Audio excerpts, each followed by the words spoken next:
সূরা বনী ইসরাঈলের যে প্রথম আয়াত আমরা প্রথমে আলোচনা করেছি, আল্লাহ রাসূল সাল্লাল্লাহু আলাইহি ওয়াসাল্লামকে যখন রাতের বেলা আল্লাহ রাব্বুল আলামিন ভ্রমণ করালেন মসজিদে হারাম থেকে মসজিদে আকসা পর্যন্ত, সেই মসজিদে আকসায় ভ্রমণ করে মসজিদে আকসা তিনি দেখে আসলেন।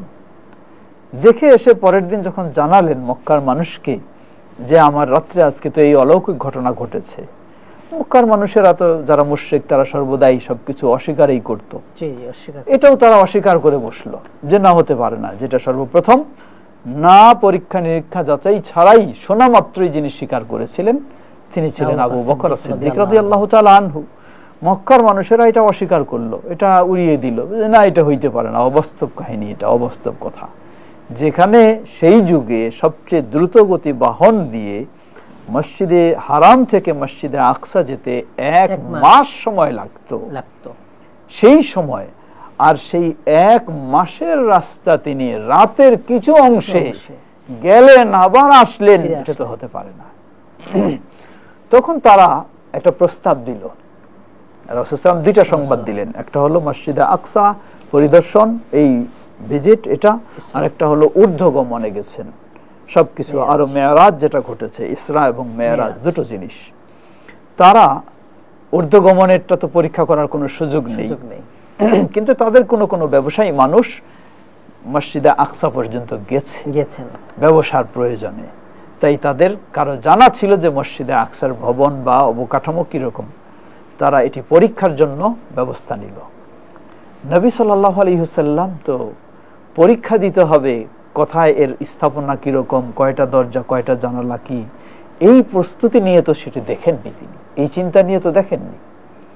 কিন্তু তিনি আল্লাহ সুবহানাহু ওয়া তাআলার উপর আস্থা রাখলেন, যে আল্লাহ আমাকে দেখিয়েছেন সেই আল্লাহ আমাকে সফলতা দান করবেন, কখনো আমি তাদের এই ফাঁদে আমি কখনো বিফল হব না। নবী সাল্লাল্লাহু আলাইহি ওয়াসাল্লাম, সুবহানাল্লাহ, এটাও মসজিদে আকসার আরেকটি দিক রয়েছে যেটা হাদিস সহিহুল বুখারীর হাদিসে এসেছে। নবী সাল্লাল্লাহু আলাইহি ওয়াসাল্লাম বলছেন, ওয়ালাম্মা কাযাবাতনি কুরাইশ, কুরাইশের মানুষেরা যখন আমাকে মিথ্যা জানলো, আমার এই মেরাজের বা ইসরার তথ্যটা তারা মানতে রাজি হলো না, অস্বীকার করলো, এটা না হতে কিছুই না, তখন তারা আমাকে পরীক্ষার জন্য নিয়ে গেল। আমি দাঁড়ালাম, ফাকুমতু ফিল হিজরি, আমি এই হাতিমের ভিতরে দাঁড়ালাম। আমি সেখানে যখন দাঁড়ালাম, নবী সাল্লাল্লাহু আলাইহি ওয়াসাল্লাম বলছেন, সুবহানাল্লাহ, দাঁড়ানোর সাথে সাথে ফাজাল্লাল্লাহু লি বাইতুল মুকাদ্দাস, সুবহানাল্লাহ। আজকে আমরা স্যাটেলাইট, এই উন্নত প্রযুক্তির এই স্যাটেলাইট, আমরা আমাদের এই প্রোগ্রাম এখানে বসে হয়তো কথা বলছি, আমরা সেই আমেরিকার মানুষ এটাকে দেখছে, সরাসরি দেখছে স্যাটেলাইটের মাধ্যমে। এটাই আজকে আমরা উন্নত প্রযুক্তির আমাদের ফলাফল বা উন্নত প্রযুক্তির যে লাভবান বা উন্নত প্রযুক্তির কল্যাণ আমরা আজকে প্রকাশ করছি। কিন্তু সুবহানাল্লাহ, 1400 বছর পূর্বে আল্লাহ সুবহানাহু ওয়া তাআলা নবী সাল্লাল্লাহু আলাইহি ওয়াসাল্লামকেও এই স্যাটেলাইটের চেয়ে আরো উন্নত স্যাটেলাইট সেখানে দিয়েছেন তাকে। তিনি সেই মসজিদে হারামের সেই হাতিমে দাঁড়ালেন, হাতিম বা হেজর যেটাকে বলা হয়, সেই অর্ধওয়ালের ভিতরে। তিনি বললেন, ফাজাল্লাল্লাহু লি বাইতুল মুকাদ্দাস, আল্লাহ সুবহানাহু ওয়া তাআলা আমার চোখের সামনে বাইতুল মুকাদ্দাসকে তুলে ধরলেন। সুবহানাল্লাহ, আমি এই স্যাটেলাইটের মধ্যে সেই বাইতুল মুকাদ্দাসের দিকে আমি সচক্ষে দেখছি, আর যত প্রশ্ন তারা আমাকে করছে সেই দেখে দেখে আমি প্রশ্নের সব জবাব দিচ্ছি। এটাও বাইতুল মুকাদ্দাসের আরেকটি আমরা বলবো ইতিহাস বা বৈশিষ্ট্য মর্যাদার দিক। তো এভাবেই বাইতুল মুকাদ্দাস